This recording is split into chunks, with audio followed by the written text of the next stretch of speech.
Hi everyone. Today I'm going to be throwing together a bit of a short video, some information on how the Souls work, Soul Gathering, for the Season 1 endgame content for the Chained God patch. I've seen a couple people here and there, one person even made a thread on the Reddit asking for help with how this worked, because the explanations or reminders aren't fully apparent within the game. They had been inadvertently skipping out on collecting a lot of souls, and they've pretty much reached the end of the endgame content already, and have only been able to buy like one piece or two pieces. So they feel like they missed out, and they recognize it was ultimately their fault for not really checking as they went. But it's still a bummer to have that happen. So, in case anyone else was unsure or unclear, I'm making this quick little guide, hopefully to help other people avoid this mistake. So, the first thing to explain is that the souls will only drop from proper Fomorians. That's pretty much these types you see here. Wargs and Taint Hogs, the things that run around on fours, they will not drop souls. It has to be a Shieldbreaker, or in this case, a Shieldbreaker Champion, the Elite version, a Beastman, or these are normally called like Windmasters or something. I guess in this map they're called Servant of Moku. The boss at the end is going to be called Moku. Now, when they drop a soul, it will only last for 2 turns by default. That includes the turn that it spawns to go pick it up, but when you do, whoever picks it up loses their AP and they receive a debuff. So I'll go ahead and kill these guys and kind of show you what I mean, and I'll kind of get to the next stage of the explanation once souls have actually spawned up.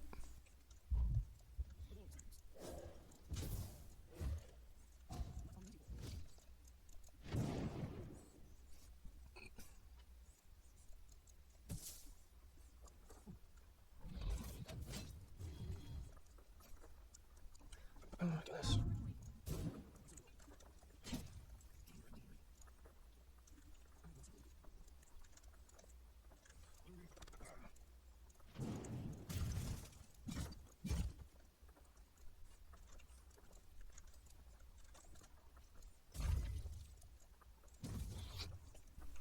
Okay, here we are. So we have 3 souls spawned. You can see 2 turns, so I have 2 turns to collect each individual one, or they just go away. And each one has a different color that applies a different debuff. All of these happen to be the same one in this case. It's a weakening soul. So if we go over there, you'll see you gain the weaken debuff. So we're just going to go ahead and use our guys over here that are nice and close. And she has the most AP out of them. Well, one of these two. So I'll send Ector over here to grab this one. We'll send her to grab this one, and like so. And you can see each of them now have 0 AP, and they all have this weakened debuff, and it's a different amount for each one depending on their own debuff resistances. I'm going to go over here, continue killing these guys. And now there's only one left. I could go kill him. However, if I do that, this soul, which has already spawned, will disappear. You only get the souls if you pick them up before the combat ends. So, if I'm trying to maximize the amount of souls I want to get, I need to go pick this up. So, this is sort of the way the devs kind of make the game a little harder. If you want to maximize your rewards, you need to sort of stagger out your kills a bit more, because once you reach endgame, there's definitely a lot of comps and team comps that you can do to just enable sweeps like what I just did here. However, there is sort of a way around this. For example, when you zero out your AP, it does not prevent you from gaining new AP. You can see here, Morgos has 1. She has 1 because she has a tier 3 talent all sages have access to. I think it's called Death Wish, where they gain 1 AP every time something dies. It doesn't have to be something she kills, just every time something dies. So, in theory, if there was a lot more enemies here, could have picked up the soul, gotten all the AP from Death Wish, and then potentially ran over and gotten another one. There's another thing, though, that every character has access to, and that's potions. For example, a haste potion. We drink this, and now she has 6 AP, which is just enough to go over and grab the soul. And now, without any issue, we can use our Black Knight here, kill the last guy. And I can see the soul he dropped, we don't lose out on that one. That one drops, and the last soul that drops from the kill that ends the combat will linger after the mission. You just have to go pick it up, just like that. Now, there are a couple other ways to help work around this limitation on souls, the amount of turns they last, if you're finding yourself pretty stressed to get them all. 2, admittedly, is not a super long time, especially how far and spread out they can spawn. You see how far they jump from when an enemy dies, and the direction does seem pretty random. There's an item, if you're really struggling with this, you can save up for and have it be one of the first ones you get. This Spirit Guardian Sigil armor, it's a light armor. Soul fragments expire 1 turn later. So now it's at 3 turns, and that extra turn can make a big difference in getting to them with your characters and collecting the souls. Another item I found that is quite useful, you get this from completing a story mission, is the Cloven Hoof. It lets you summon Wargi, and he's pretty mobile, doesn't do a lot of damage, doesn't have a whole lot of health. So combat-wise, not the most useful. However, it gives you an extra body on the board that can just be dedicated towards getting those souls. The last option, which I can't really show you, I don't have that character on this save file, is Merlin. Merlin has the ability to summon illusions, and when you summon an illusion, you can target spaces that souls are on.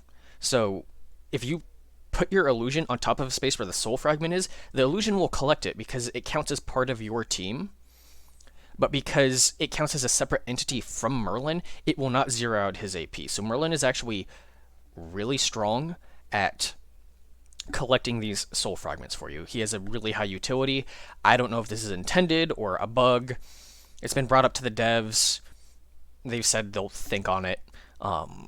So who knows? Maybe they'll just let Merlin be a super good soul collector. So I do have one last fight. I kind of wanted to show the different kind of strats. I didn't really get to show off how well the Death Wish thing sort of works with a Sage, because I've managed to grab 2-3 souls with her before, so hopefully in this one I'll be able to show that off a little better. And this time I also did bring my Archer, who has the ability to summon Wargi, and you can kind of see how useful it is having this to just grab the souls for you.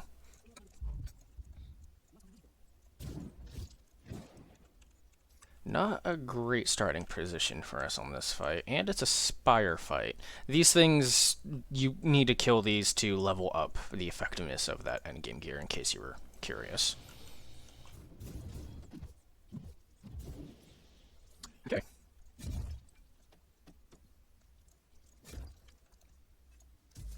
I'm gonna do this.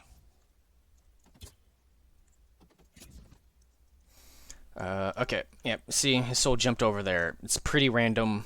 It can be a little difficult to track sometimes. We'll need to get to that. Alright, swap back over to our champion over here. Alright, Morgause has a good amount of AP, so we're actually going to send her off to go pick up a soul. There we go. And then we switch over to our Galahad, who's now going to use Divine Favor, grant her an extra 2. She can pick up this one. Then we're just going to keep killing some stuff, generate some more AP, and maybe she'll be able to pick up another one later. That one's pretty far. So take care of this fire real quick over here.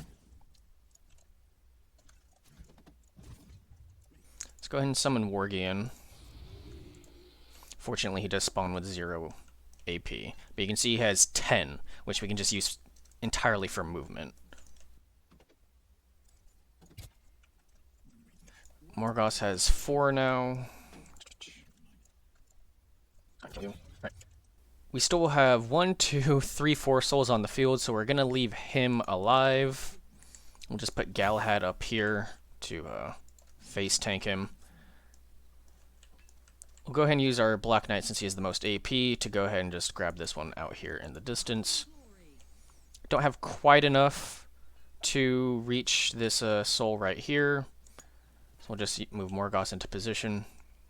And I think that's good. We'll call that there. Go ahead and use Wargi. Pick this up. One shy. That's rough. It's fine. We have enough on Galahad. We'll go grab that. Morgos is in perfect position to grab this one. And then we can just finish this guy off with our archer.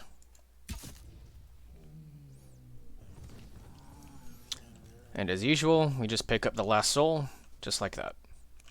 So that's all for really the basics on the souls, kind of some light explanation on how they work in case some players were confused on that, as well as a little bit of tips to try and help you maximize your soul gathering potential. Hope this was useful or helpful, and thanks for watching.